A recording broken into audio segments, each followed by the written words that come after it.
ফিলিস্তিন, Afghanistan, Myanmar, Kazakhstan, Uzbekistan, Pakistan, তামাম দুনিয়ায় আজ মুসলমানরা মায়ের খাচ্ছে। এই কোরআন শুধুমাত্র বাবা মা মারা গেছে কোরআন খতম করব, তার মানে কোরআনের দায়িত্ব শেষ হয়ে গেল এমনটা নয়। কোরআন শুধু খতম করব আর বক্সায় দেব ব্যাপারটা এমন নয়। আজকে কোরআন থেকে দূরে সরে যাবার কারণে তামাম পৃথিবীতে মুসলমানরা মায়ের খাচ্ছে।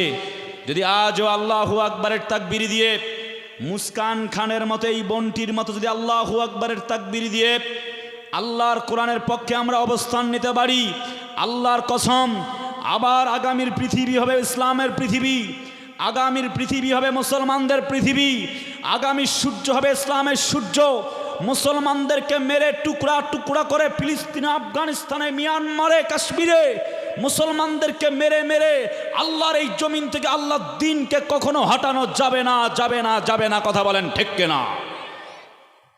আল্লাহ পাকের কোরআন বলছে ইউরিদুনা লিউতফিউ নূরাল্লাহি বিআফওয়াহিহিম ওয়াল্লাহু মুতিম্মু নূরিহি ওয়ালাউ কারিহাল কাফিরুন। তারা চায় আমার আলোকে মিটিয়ে দিবে, কিন্তু আমি আল্লাহ চাই আমার আলোকে উদ্ভাসিত করবই। জোরে বলুন, আল্লাহর চ্যালেঞ্জের সাথে কেউ কি টিকতে পারবে? বাবাজিরা চিল্লায় বলেন টিকতে পারবে? ব্যাস সেই আলোকে যে আয়াতে কারিমা আপনাদের সামনে তেলাওয়াত করেছি, এখন আসুন সেখান থেকে কিছু কথা শুনবো ইনশাআল্লাহ। সূরাতুল আনফালে মেদানিয়া, সূরার নাম আনফাল, নাজিল হয়েছে মদিনায়। কোরআনের এটি 9 নম্বর সূরা, 8 নম্বর পারা।